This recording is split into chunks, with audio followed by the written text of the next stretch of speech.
De Richard Cœur de Lion à Serge Gainsbourg, Bertrand Coudreau a épluché depuis 7 ans archives et biographies pour nous offrir une série d'étonnantes rencontres avec d'illustres visiteurs de la Sarthe. Un travail de recherche et d'enquête, matière également à de nombreux voyages. Il y a quelque chose d'émouvant aussi. Et c'est ça qui est passionnant. C'est de rentrer un petit peu dans la peau des personnages. Je crois qu'on en parle mieux si on est un peu à leur côté, si on a leur ombre à côté de nous, quoi. J'aime bien sentir le fantôme du personnage. Et les fantômes ne sont jamais très loin lorsque Bertrand Coudreau arpente le Vieux-Mans, et particulièrement autour de la cathédrale devant laquelle s'est extasié le célèbre sculpteur Auguste Rodin. Il a écrit un bouquin sur les cathédrales, il en avait visité pas mal en France, et il a écrit un chapitre sur celle-là, où il est dithyrambique, carrément. Mais il n'est pas le seul, il y a eu Prosper Mérimée, il y a eu des gens comme Paul Claudel qui ont laissé beaucoup de textes dans leurs livres sur cette cathédrale.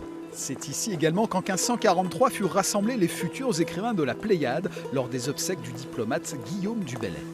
Et à cette occasion-là, on a Ronsard, on a tous les personnages, les premiers personnages qui vont jouer un rôle dans la future Pléiade. C'est là qu'ils se rencontrent pour la première fois.